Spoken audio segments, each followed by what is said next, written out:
Ah oui, c'est ça. D'accord.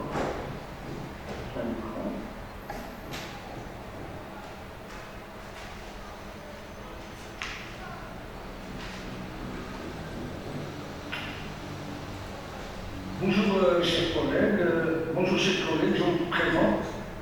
Je suis Bénédicte Quay de l'Université Touchna. C'est dans cette intervention qui est intitulée Manager l'enseignement à l'école, qui sera structurée suivant le plan présenté. On a vu tous qu'en raison de cette pandémie qui a proféré des difficultés, événements répétitifs, des réactions d'urgence des différents gouvernements au niveau international ont entrepris des mesures, bien sûr, des politiques pour faire face à cette pandémie. Certes, des politiques prévalentes, mais très lentes et aux impacts objectivement prononcés, particulièrement sur l'enseignement. À cet égard, comment sont les traits marquants, quels sont les traits marquants de la démarche du style de management adoptée par les décideurs, particulièrement au Maroc, pour faire face à cette pandémie, et quel constat de situation, et quelles perspectives et inflexions plausibles pour manager efficacement l'enseignement. En introduction, je vais essayer de retracer brièvement le contexte de l'enseignement aux prises de distanciel et par la suite, sur la base d'un constat de situation, la question qui se pose, quelle perspective peut-on proposer? En effet, le gouvernement, surtout le gouvernement marocain en particulier, il était confronté à un dilemme idéologique, surtout concernant le secteur de l'éducation. La propagation de la pandémie a fait que, justement, une situation sans précédent, inédite, imprévisible, et donc la problématique qui se posait, comment maintenir et assurer la continuité et sauvegarder en même temps les vies des citoyens. Justement, il s'agit d'une dialogique raisonnable en termes de conciliation entre deux logiques. Une complémentaire et l'autre principalement qui est concurrente, quoique dans la limite, même le Maroc a essayé, si vous voulez, la combinaison hybride. Un distanciel qui a été au niveau international préconisé et justement avec des effets très notables, un confinement qui a dépassé les 3 milliards de la population de la planète. Les mesures étaient partout contraignantes, stressantes, peut-être aussi pour les gens. Un enseignement principalement distanciel auquel des improvisations pédagogiques ont été mises en place, bien sûr, dans l'objectif de garantir la continuité et de le maintenir. Mais il faut le dire, des initiatives qui sont, qui ont révélé des disparités en termes de ressources, et en termes aussi de compétences et d'infrastructures, surtout de volonté de la classe qui a été affectée par cette onde de choc qui a ébloui, bien sûr, la situation normale avant Covid. Le Maroc, il a aussi, à l'instar des autres pays, instauré, si vous voulez, des traités distanciels pour faire face à cette situation, bien sûr, dans l'objectif toujours de maintenir et d'assurer l'enseignement. Un distanciel qui, si vous voulez, qui a provoqué une disruption, une rupture rapide et brutale sur l'enseignement et le corps éducatif en général, une rupture qui a, c'est vrai, créé certaines initiatives louables des enseignants, et bien sûr aussi un effort considérable des enseignants pour essayer toujours de garder, si vous voulez, la nature générale de l'enseignement, mais comme on va le voir, des questions pertinentes qui s'imposent. La formation dispensée distanciel, il faut le noter, c'est synonyme de formation aussi à distance, dont les origines étaient davantage professionnelles qu'éducatives, alors que le corps éducatif, surtout au sein de qui nous interpelle le plus, on n'était pas suffisamment préparé. Dans cette dynamique disruptive qui s'est instaurée, les questions, c'est très pertinentes. Le distanciel est-il adapté au système éducatif, particulièrement pour le Maroc? Quelle révélation et constat à deux périodes peut-on noter? Et aussi, n'y a-t-il pas de carence et faiblesse dans l'adoption de ce mode instauré qui est le distanciel?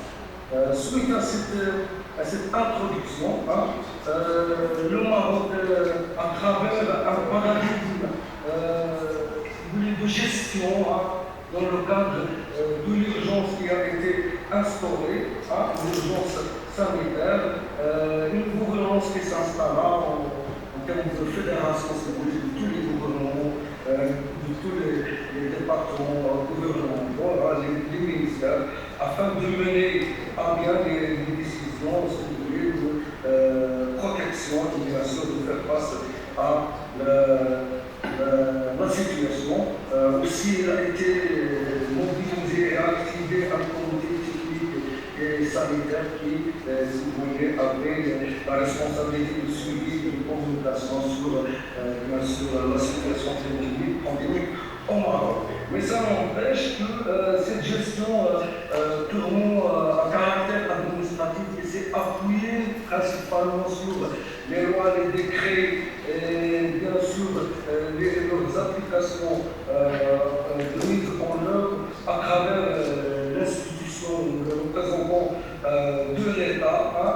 C'est une institution ou approche, si vous voulez, qui se veut pratiquement administratif, mais principalement administratif centralisé et dirigeanté par le gouvernement.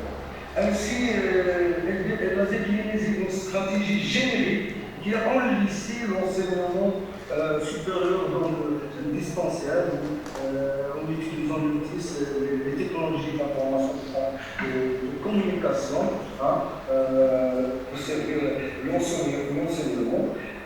Des limitations énormes ont été drastiques, ont été, si vous voulez, mises en œuvre, que ce soit des déplacements qui ne pouvaient être, si vous voulez, qu'après avoir obtenu l'autorisation, c'est sur la base des autorisations, des limitations des flux publics, des activités commerciales,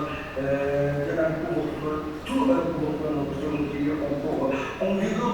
Tout ça, il a impacté, en plus de la situation du distanciel, si vous voulez, dans un cadre d'interaction et d'impact doublement impacté, l'enseignement à distance, qui a été décrété.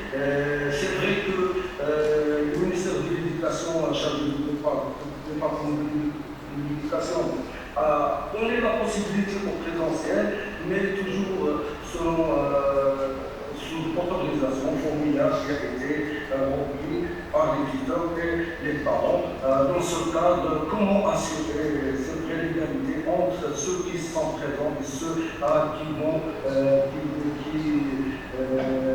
être à distance. Et justement, se pose aussi la question qui est essentielle de l'accès égal à l'enseignement à travers les médias de communication. Et est-ce que tous les gens disposent des moyens pour y accéder? Justement, le constat à travers les rapports et les enquêtes qui ont été faites à travers quelques institutions, il montre une situation qui est très fragile, une situation vraiment qui reflète une situation ravagée par la pandémie. Selon les Nations Unies, Maman de Santé internationale de 2020, plus d'1,6 milliard d'euros qui ont été touchés, dont 94% de la population scolarisée, 94% des fermetures des lieux d'enseignement qui ont été dédiés à la scolarisation. Aussi, au Maroc, le commissariat au plan, malgré toutes les initiatives et harmonisations pédagogiques, on retrouve que 51% de primaires et 48%. Chers collègues, je m'excuse donc de vous avoir interrompu. Moins de 5 minutes pour conclure. Moins de 5 minutes. D'accord. D'après ces données, on voit très bien que la plateforme de l'enseignement supérieur n'a atteint que 37%, donc il y avait 67% qui ont été évincés, de l'enseignement. Sur la base de ces éléments d'analyse en raison de ce déficit qui a été révélé par ces enquêtes et ces rapports, s'aggrave aussi la situation, si vous voulez, de l'enseignement à travers le distanciel en termes de qualité d'enseignement. Le distanciel attise substantiellement la problématique d'accès, en termes d'accès à l'enseignement, mais aussi la qualité pédagogique et la problématique d'évaluation et de validation des acquis, et surtout de la charge cognitive, comment justement déceler et évaluer la compréhension et l'attention des étudiants. Sur la base aussi de ce constat, et il faut dire que, bien sûr, mentionner les limites de ce management administratif qui a été très centralisé, axé sur, si vous voulez, des directives, des moyens, une stratégie générique aux conséquences qui sont très bénéfiques et notables, bien que le Maroc, depuis longtemps, il a entrepris, il a investi dans des chantiers de modernisation de la région avancée, la charge de concentration. Mais malheureusement,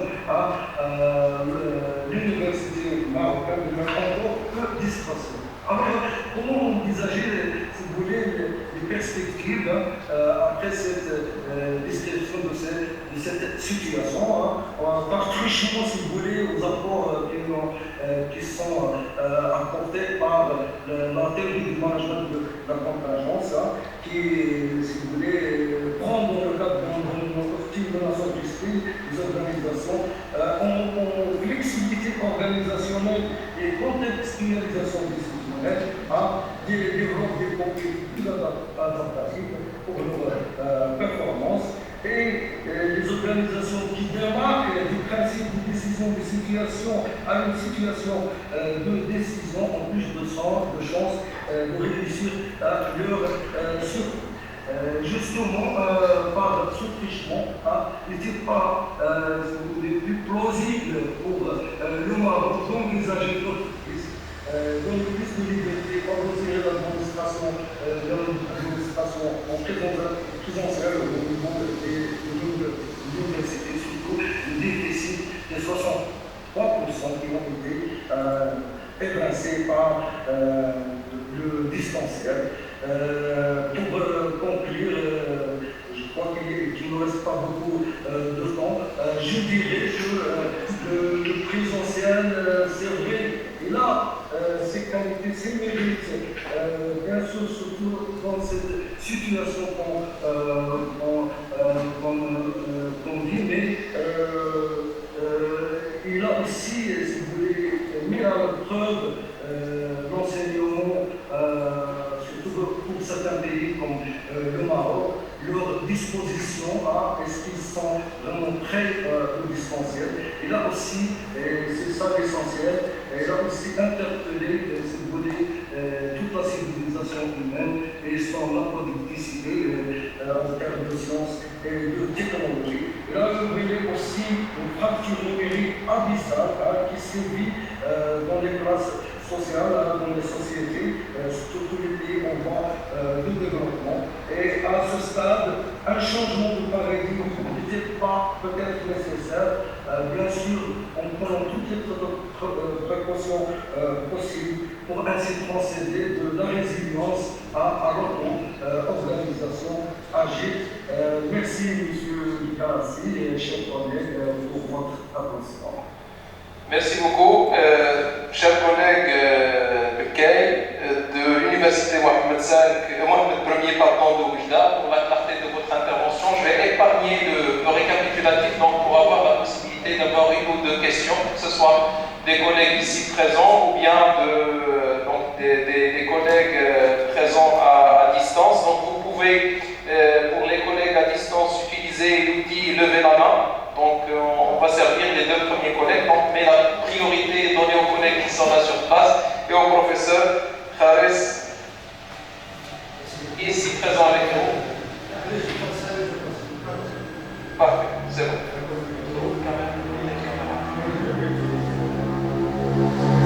Oui. Merci beaucoup. Merci beaucoup, Cheikh Halim. Donc, avant la question ou la remarque, d'abord je félicite les organisateurs et les partenaires, puisque normalement, donc, si vous voulez, donc, ce débat il est très très important pour tout le monde, c'est-à-dire pour toute la société, donc pour les professionnels, mais aussi pour les parents et pour les pouvoirs publics. Je félicite aussi donc les intervenants de la qualité de leur travail. Donc, ma chère collègue la Fatima avec son binôme et c'est Macron avec son équipe et le dernier intervenant. Donc, d'abord une petite remarque concernant, une petite question concernant donc, le premier travail présenté donc, par notre collègue Talbi. Mais peut-être ça a été complété par votre travail, puisque l'enquête a été faite auprès des enseignants. C'est très très important. Et la question, j'avais une question, c'est pourquoi seulement les enseignants? C'est d'abord ça. Deuxièmement, donc, en regardant, donc, si vous voulez, la structure de l'échantillon, ceux qui ont répondu à la question, donc les 2/3 sont des enseignants dans des établissements scientifiques et techniques. Donc c'est peut-être, puisque normalement dans les établissements scientifiques et techniques, l'utilisation de cette technique peut-être d'enseignement, d'informatique, etc., les nouvelles technologies sont déjà utilisées avant Covid. Mais le problème peut-être pour cette enquête, donc le pourquoi des autres disciplines, de l'absence des autres disciplines. Alors généralement ce sont les autres disciplines qui posent problème. Discipline droit, discipline lettres, etc. Donc la Fatima, donc pourquoi pas donc ces disciplines qui posent problème, et ce n'est pas dans des établissements, ceux qui sont dans des établissements publics. Donc c'est ma première remarque. Ma deuxième remarque, c'est peut-être, je ne sais pas, je suis enseignant, mais est-ce que je suis satisfait ou non? Donc pourquoi vous êtes intéressé seulement à la satisfaction des enseignants, alors que les étudiants normalement sont peut-être la population cible, c'est-à-dire la satisfaction doit être celle des étudiants et ce n'est pas celle des enseignants. Et comment peut-on améliorer, donc, si vous voulez, donc pourquoi nous avons ces deux résultats opposés. Donc pour la deuxième équipe, donc, les étudiants ne sont pas satisfaits, alors que pour la première équipe, donc, les enseignants sont satisfaits. Donc comment peut-on expliquer les satisfactions des enseignants alors que la plupart des étudiants ne sont pas satisfaits. Donc c'est une question très très importante. Une dernière peut-être remarque, c'est pour la deuxième équipe. Donc c'est peut-être l'étude c'était bien, donc l'échantillon est très important, il était parti, normalement il couvre toutes les disciplines, c'est très très important. Donc le résultat le plus important c'est l'insatisfaction, si vous voulez, des étudiants, et donc ces étudiants donc, préfèrent normalement le présentiel. Donc ici, normalement, en l'absence du pouvoir public, donc normalement le pouvoir public doit tenir compte ces résultats, c'est de l'insatisfaction des étudiants, alors que ces pouvoirs se concentrent toujours à développer donc la digitalisation, alors que les étudiants ne sont pas satisfaits puisqu'ils ont beaucoup de contrats pour l'infrastructure, etc., etc. Mais une petite remarque pour la deuxième équipe, c'est que l'étude a été faite durant une période, donc mai-juillet 2020. Si on reprend l'étude en 2021, mai-juillet, je pose la question à mes collègues, est-ce qu'on peut prévoir peut-être le changement des résultats? Puisque normalement c'était au début. Donc le tout a été normalement dans une période très difficile, mais actuellement peut-être, puisque les résultats vont changer. Et un point de vue, puisque je suis enseignant, donc dans la réalité, je ne suis pas satisfait par ce type de formation, c'est que le cours à distance, les cours à distance, on ne doit pas remplacer, si vous voulez, donc les cours en présentiel, mais peut-être considéré comme un complément. Et un complément dans le temps, continu dans le temps, ça va être normalement peut-être plus important. Merci beaucoup. Merci beaucoup, professeur Thalès, donc pour ces remarques assez pertinentes et ces questions à la fois de fond et d'ordre parfois méthodologique. Alors, y a-t-il d'autres questions ou bien on donne la parole respectivement au professeur Tabi Alami et au professeur Zoueri pour répondre? Y a-t-il d'autres questions? Oui? Y a-t-il d'autres questions? Les participants qui se trouvent à distance? Très bien. Alors, à vous la parole, professeur Tabi Alami, donc pour apporter quelques éléments de réponse aux questions du professeur Khalis. À vous la parole. Merci beaucoup, cher collègue Grassi, et merci à mon très cher collègue professeur Khalis pour l'attention qu'il a accordée à la présentation. Alors, je voudrais apporter quelques éclaircissements par rapport à votre remarque concernant la structure de l'échantillon. Alors, comme je l'ai précisé, en fait, notre échantillon, il est loin d'être représentatif de la population mère, des enseignants au niveau national, des enseignants universitaires au niveau national, parce qu'en fait, c'est un échantillon accidentel. Et par conséquent, seuls les enseignants qui ont répondu au questionnaire qui leur a été administré en ligne ont fait partie en fait de cet échantillon. Donc, et donc on prétend nullement la représentativité des résultats. C'est la raison pour laquelle, je pense que vous l'avez sûrement remarqué, à chaque fois au niveau de l'interprétation, je prenais tout le soin qu'il fallait pour dire que bon, ces résultats ils sont valables uniquement pour l'échantillon sur lequel nous avons travaillé. Alors ça c'est un. Deux, effectivement, le gros de notre plus de 90% de notre échantillon est composé d'enseignants qui exercent dans des universités marocaines. Alors, je vous remercie pour la pertinence de votre remarque concernant les disciplines, mais là je tiens à préciser que pratiquement les disciplines des sciences techniques représentent un peu plus que le tiers de l'échantillon et les sciences économiques et de gestion représentent à peu près un tiers. Donc les deux, effectivement, ils pèsent pour 2 tiers. Néanmoins, il y a la présence de disciplines des sciences humaines et sociales, donc de lettres, etc., de droit, qui sont présents, mais c'est vrai qu'ils pèsent peu au niveau de l'échantillon.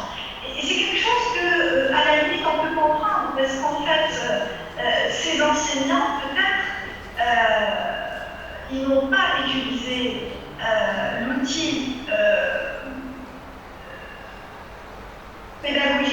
digital, ils vont pas peut-être assurer des enseignements à distance. Et vu que l'outil avec lequel nous allons administrer le questionnaire, qui est un outil en ligne, ça peut expliquer peut-être en certaines mesures les pourcentages de représentation de ces disciplines au niveau de notre échantillon. Mais je pense que je vous rejoins parfaitement, c'est peut-être que ce sont les disciplines qui ont peu participé dans l'enseignement à distance. Et dans ce cas, l'outil d'administration du questionnaire en ligne n'est pas adapté. Et par conséquent, il faut administrer le questionnaire de manière directe. Alors, pour ce qui est de la satisfaction des enseignants, alors effectivement, nous, notre étude, elle porte sur 2 volets. Le premier volet, c'est celui que nous allons présenter aujourd'hui, c'est-à-dire les enseignants. Il y a en fait un deuxième volet qu'on aura, j'espère, l'occasion de présenter dans d'autres événements. C'est l'étude qui porte sur les étudiants et notre échantillon, il a une taille de plus de 800 étudiants au niveau national. Je vous remercie encore une fois et la parole est à vous, chers collègues. Merci beaucoup, chers collègues, pour la clarté de vos réponses. À vous la parole, si vous avez donc des éléments à rajouter, mais s'il vous plaît, 2 minutes. Merci, cher professeur. Juste, je vais réagir à propos de la question de professeur Secharis à propos de notre enquête, bien sûr, était effectuée durant la première période de confinement, c'est-à-dire à partir du mois de mai jusqu'au juillet. Alors, nous avons bien sûr conclu, suite à notre enquête, qu'une grande majorité des étudiants semblent être familiers avec les outils informatiques de base, mais le taux de satisfaction global ne dépasse pas 50%. Donc, juste un petit rappel, d'après la question de Secharis, en fait, notre objectif, effectivement, c'est ça. L'originalité de ce travail, c'est que le travail était réalisé pendant la période de la crise de confinement. Et donc, effectivement, nous sommes en train de travailler aujourd'hui pour élargir notre travail. À partir de cette enquête, nous sommes en train de travailler sur des papiers en utilisant de la modélisation et de la régression, bien sûr, en mobilisant des modèles probabilistes logiques pour savoir effectivement est-ce que la durée a influencé les résultats obtenus aujourd'hui. Et est-ce que les étudiants a réussi de s'habituer et de s'adapter à cette nouvelle donne économique. On sait très bien que l'enseignement à distance demande les moyens, c'est une culture déjà. Est-ce que le Marocain est devenu expert? Est-ce que les pouvoirs publics ont intervenu pour équiper les étudiants marocains qui demandent bien sûr, qui ont besoin des moyens nécessaires en termes d'informatique, à savoir le téléphone, la connexion, ce qui a été amélioré entre-temps. Et espérons que, bien sûr, si on regarde par exemple juste une minute, par exemple aux États-Unis, la moyenne d'âge pour avoir un ordinateur, c'est 4 ans. En Europe, la moyenne d'âge pour être équipé par un ordinateur ou bien par un portable mobile, 16% des étudiants ne disposent pas des moyens nécessaires. Au Maroc, plus de 40%. Est-ce qu'aujourd'hui, qu'est-ce qu'il a fait le Maroc depuis? Est-ce que l'étudiant marocain a réussi d'avoir l'accès à ces moyens pour, bien sûr, suivre les cours à distance? Et j'espère, Secharis, que j'ai bien répondu à la question. Effectivement, il y a des inégalités territoriales, il y a des disparités en termes régionaux, en termes de revenus, et plusieurs, bien sûr, instituts ont travaillé là-dessus. Et donc, espérons qu'on aura, et surtout pendant la période de confinement, la majorité des usines et des entreprises ont été fermées, et donc les parents, ils ont perdu le travail, le revenu, alors comment ils vont penser à acheter, ils ont quoi à manger pour penser, bien sûr, aux moyens